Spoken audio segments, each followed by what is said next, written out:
నమస్తే, నేను doctor Vamsi Mohan, NAD junction, Visakhapatnam. ఇప్పుడు మోడర్న్ ఆధునిక వైద్యంలో సైనసైటిస్ అని, ఎలర్జిక్ రైనైటిస్ అని అంటారు.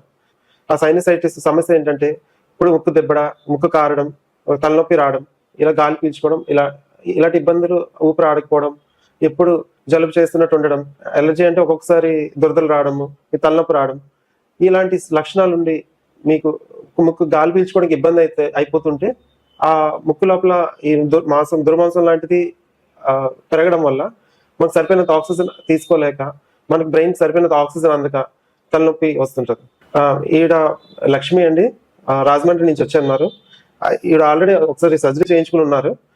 ఇప్పుడు అయినా కూడా వీడికి మళ్ళీ ఇదే ప్రాబ్లం రిపీట్ అయింది. ఇప్పుడు వీడికి ఈ కెమెరా పెట్టి చూపిస్తున్నాను, చూడండి. ఈ కెమెరాలో, వీడియోలో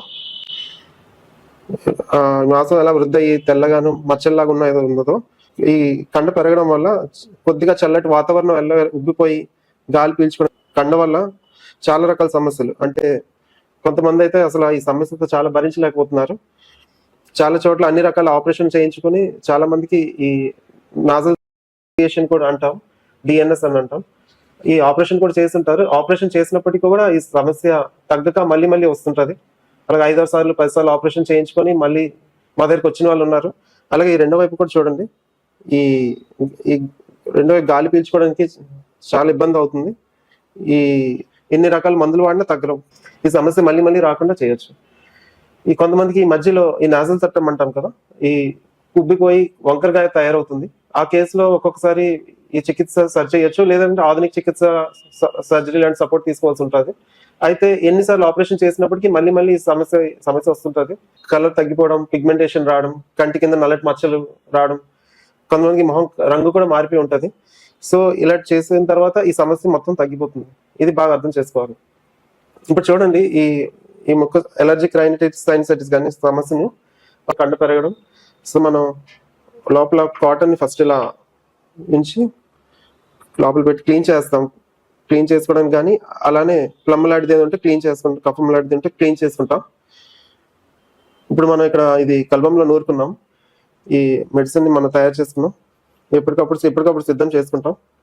సో ఈ కొంచెం ఇలా బర్నింగ్ ఉంటుంది. మెడిసిన్ ఇలా నోస్లో అప్లై చేస్తున్నాం. ఇది మాకు ఒక 12 సంవత్సరాలుగా ఎక్స్పీరియన్స్ ఉంది. అంతేకాకుండా ఇప్పటికే మేము ఒక 100 మందికి చేస్తున్నాము. వాళ్ళు ఈ ప్రాబ్లం మళ్ళీ మళ్ళీ రాకుండా ఒకసారితో తగ్గిపోయిన వాళ్ళు ఉన్నారు. పూర్తిగా తగ్గిపోయిన వాళ్ళు మళ్ళీ ఉంది అని చెప్పేవా ఇప్పటి వరకు మాకు వచ్చిన వాళ్ళు లేరు. అంటే ఈ ట్రీట్మెంట్ చాలా సక్సెస్ఫుల్ గా అయినా అర్థమైంది మాకు. సో ఇది అందరికీ అందుబాటులో రావాలి, తెలియాలని ఈ చికిత్స మేము చూపిస్తున్నాం. ఈ ముక్కులోకి ఇప్పుడు ఈ మెడిసిన్ ఇలా పెడతాం. ఈ పెట్టిన తర్వాత మెడిసిన్ 10 నుంచి 15 నిమిషాలు ఉంచిన తర్వాత క్లీన్ చేస్తాం. కాస్త బర్నింగ్ ఉంటుంది. సో కొంతమంది చిన్నపిల్లలు కూడా ఈ ప్రాబ్లం ఉంటుంది. 5-6 సంవత్సరాల వయసులో వాళ్ళు కూడా ఈ ప్రాబ్లం ఉంటుంది. అలాంటి వాళ్ళు చాలా నానా అవసరం ఇబ్బంది పడుతుంటారు. చాలా మందికి ఎలా దుర్మాసం బయటకు వచ్చింది అని చూసి మాకే ఆశ్చర్యం వేసింది. ఒక 1 నెల రోజులు పడుతుందండి ఈ ట్రీట్మెంట్ కి. మందు ఔషధం పెట్టడం, ఒక్క రోజు ఒక అరగంట నుంచి గంటలోపు పూర్తయిపోతుంది. కానీ తర్వాత పోస్ట్ మేనేజ్మెంట్ అంటే ఏదైనా సర్జరీ చేసినప్పుడు అయిన తర్వాత మన ఇంట్లో దాన్ని డ్రెస్సింగ్ చేసుకోవడం, లేదా క్లీన్ చేసుకోవడం ఎలా చేసుకుంటాం, అదే విధంగా దీన్ని కూడా ఆవిరి పట్టడం లాంటివి చేయాలి.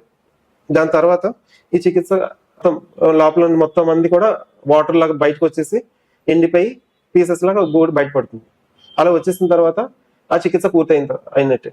సాధారణంగా మనకు సైనస్లు ఇలా ఉంటాయి. ఇలా ఫ్రంటల్ సైనస్ అని, ఇథమాయిడ్ సైనస్ అని, స్పీనాయిడ్ సైనస్, మ్యాక్సిలరీ సైనస్ అని ఇలా ఉంటాయి. ఇప్పుడు కఫం మంది ఈ మ్యాక్సిలరీ సైనస్ నిలబడి ఉండే ప్లేస్, ఈ లోపల ఈ వాపులు ఇలా వచ్చేస్తుంటాయి. రైనైటిస్ అంటే ఎలర్జిక్ రైనైటిస్ అంటే ఎయిర్ ఫ్లో ఫ్రీగా అవ్వాల్సింది పోయి ఇలా కఫం వల్ల, ఎలర్జీ వల్ల ఈ పాలిప్స్ యాడ్ అయిన ఎలర్జిక్ రైనైటిస్ అంటాం. సో ఇలాగే ఇక్కడ మధ్య చిన్న చిన్న కండలు ఇలా పెరుగుతుంటాయి. ఎక్కువ రోజులు అయ్యేసరికి ఈ కండ పెరిగిపోయి ఇలా చూడండి, ఇక్కడ మ్యాక్సిలరీ సైనస్ లో పెరిగిపోతుంది. ఇలా పెరిగిపోయి ఈ ముక్కులో కూడా ఇలా పెరిగిపోతుంది. కొంతమందికి ఈ డీవియేషన్ ఉంటుంది, ఇలా అంటే వంకర, అంటే నాజల్ సెప్టమ్ డీవియేషన్ అంటాం. ఈ సెప్టమ్ డీవియేషన్ వల్ల కొంత సమస్య ఉంటుంది. దాని సర్జరీ ద్వారా క్లియర్ చేయొచ్చు. కానీ ఈ పాలిప్స్ ఈ ముక్కులో ఉండేవి మాత్రం మనకు పెరిగిపోతుంటాయి. ఆ మెడిసిన్ పెట్టి దీనికి ఏ ప్రాబ్లం లేకుండా తగ్గించే ఆప్షన్ మనకి ఆయుర్వేదిక్ లో ఉంటుంది. ఇప్పుడు ఇక్కడ ప్రాబ్లం ఉంటే ఇక్కడ నొప్పి రావడం, సో చాలా మందికి ఈ స్పీనాయిడ్ సైనస్ అంటే ఈ ఏరియాలో ఆ భాగంలో ఉండే చోట లైక్ ఎక్కువ ప్లమ్ ఎయిర్ ఎప్పటికప్పుడు మనం క్లీన్ చేసుకొని ఆయుర్వేదిక్ లో దినచర్య ఋతుచర్య అని ఉంటుంది. ఆ ఋతుచర్య అవి తెలుసుకొని ఫాలో అయితే మాత్రం ఈ సమస్య రాకుండా మనం కాపాడుకోవచ్చు. కానీ కొంతమందికి ఈ వీడియోలో చూసాం కదా, ఇలా ఈ ప్రాబ్లమ్స్ ఉండే వాళ్ళని మనం ట్రీట్మెంట్ చేసి చూపిస్తున్నాం. ఈ ట్రీట్మెంట్ లో ఉన్న అద్భుతం ఏంటంటే రూట్లు మూలాల నుంచి మొత్తం పెరిగిందంతా అలా మొత్తం బయటకు వచ్చేస్తుంది. అంటే ఇంకా మీకు బాగా చెప్పాలంటే ఈ ట్రీట్మెంట్ చేసిన తర్వాత మళ్ళీ ఈ వీడియోలో చూస్తే ఫస్ట్ నార్మల్ గానే ఉంటుంది. ఏదైతే దుర్మాంసం అంటే కండ పెరిగిపోయి ఉంటుందో అది నల్లబడిపోయి ఉంటుంది. అంటే దానికి బ్లడ్ సప్లై అయిపోయి అంటే లైక్ వాటర్ లాగా డిశ్చార్జ్ అయిపోతుంది. సో ఇది మొత్తం డ్రై అయిపోయి పీసెస్ లాగా వచ్చేస్తుంది. ఈ సాధారణంగా ఎలాంటి ఔషధం పెట్టినప్పుడు మంట మాత్రమే ఉంటుంది, అంతకు మించి ఎలాంటి నొప్పి రావడం కానీ ఏమీ ఉండదు. దీంట్లో ఇది మనం బాగా అర్థం చేసుకోవాలి. ఇప్పుడు మనం ట్రీట్మెంట్ చేసాం కదా, ఈ ఫేస్ చూడండి. ఇప్పుడు ఈ ఫేస్ చూడండి, ముక్కులో చేసి పెడుతున్నాం. ఏదైతే దుర్మాంసం ఏదైతే కండ పెరిగిందో అది నల్లబడిపోయి ఉంది. ఔషధం తగిలినప్పుడు కూడా ఏం అవ్వదు. ఏదైతే దుర్మాంసం పెరిగిందో అది చూడండి ఇలా గ్రో అయ్యి ఉంది, మొత్తం నల్లబడిపోయి ఇలా తయారైపోయింది. దీంతో ఉన్న నీరంతా కారిపోయి మొత్తం అంతా ఎండిపోయి పీసెస్ లా బయటకు వచ్చేస్తుంది. తర్వాత ఇంకో వైపు చూద్దాం. ఇలా చూడండి అలా అయిపోయింది. ఇలా మొత్తం నీరులా బయటకు వచ్చేసి మొత్తం డ్రై అయిపోయి పీసెస్ లా బయటకు వచ్చేస్తుంది. పూర్తిగా అయిపోయి తగ్గిపోయినట్టు. ఈ ముక్కులో దుర్మాంసం ఏదైతే పెరిగిపోతుందో అది నల్లగా అయిపోతుంది. కొంతమందికి ఏంటంటే ఈ వాసన కూడా గ్రహించలేరు. చాలా మందికి ఇలా గురక కూడా వస్తుంటది. దీంట్లో ఇది అతిపెద్ద సమస్య. ఏదైతే ఈ దుర్వాసన ఎక్కువ వస్తుందో వాళ్ళకి ఇది చాలా తీవ్రంగా ఉందని అర్థం. సో వాసన గ్రహించలేకపోతున్నారు అంటే కూడా ఈ సమస్య తీవ్రంగా ఉందని అర్థం. మేము చెప్పి చికిత్స చేసిన తర్వాత మళ్ళీ ఈ వాసన గ్రహించే శక్తి మళ్ళీ వస్తుంది. అందరికీ నమస్కారం అండి. నేను మీ doctor Mallikarjun, managing director Umanarayana children hospital. అయితే మీ ముందుకు రావడానికి ముఖ్యమైన కారణం ఏంటంటే నాకు నా 7th క్లాస్లో నాకు నాజల్ పాలిప్ ఉందని డయాగ్నోస్ అయింది. అయితే దానికి సంబంధించి సర్జరీ మాత్రమే దానికి సొల్యూషన్ కింద డాక్టర్స్ చెప్పడం జరిగింది. సర్జరీ అంటే మీకు తెలియదు ఏముంది, భయం. దాంతో మనం ఇన్ని సంవత్సరాలు నేను సర్జరీ చేయించుకోకుండా అలా పోస్ట్పోన్ చేసుకుంటూ వచ్చాను. అయితే మా ఫ్రెండ్ అయిన డాక్టర్ వంశీ దగ్గర ఇలా సింగిల్ సిట్టింగ్లో పెయిన్లెస్గా ట్రీట్మెంట్ జరుగుతుందని విని ఒకసారి ట్రై చేద్దామని వెళ్ళాను. అయితే ట్రీట్మెంట్ జరిగిన తర్వాత నేను చాలా ఆశ్చర్యపోయింది ఏంటంటే సింగిల్ సిట్టింగ్లో పెయిన్ లేకుండా, ఎలాంటి పోస్ట్ ట్యాబ్లెట్స్ లాంటివి ఏం వాడకుండా, రెస్ట్ కూడా అవసరం లేకుండా నాకైతే 100% రిజల్ట్ అయితే వచ్చిందండి. అయితే మంచి జరిగినప్పుడు అందరికీ చెప్పాలి కాబట్టి నేను ఏంటంటే మీ ముందుకు వచ్చి ఇలాగా చెప్పడం జరుగుతుంది.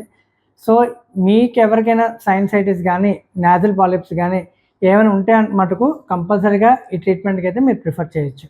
Thank you very much. Sir, one life lesson what medicine has taught you. Whatever you can do without expecting. But I really believe మన పాజిటివ్ యాటిట్యూడ్ ఉంటేనే మనం ఏదైనా సాధించగలం. గట్ని మనం కరెక్ట్గా డీల్ చేసినట్లయితే అది మనకి పాజిటివ్ హార్మోన్స్ని రిలీజ్ చేస్తుంది. షుగర్ వచ్చిన వాళ్ళ పరిస్థితి ఏంటి? పొట్ట దగ్గర పెరిగితే దాన్ని ఆండ్రాయిడ్ అంటారు, ఆండ్రాయిడ్ ఫోన్ కదా. అసలు థాట్స్ ఎందుకు వస్తాయి? బ్రెయిన్ డెడ్ అంటే దానికి ప్రపంచం అంతా కూడా కొన్ని నిర్దిష్టమైనటువంటి లక్షణాలు. మానసికంగా ధైర్యంగా ఉంటే క్యాన్సర్ జయించవచ్చు. You are a doctor for a cause sir, అంతే. వాళ్ళకి వచ్చిన ఆదాయం కాకుండా ఫ్రీ సర్వీస్ ఎంతమందికో చేస్తారు.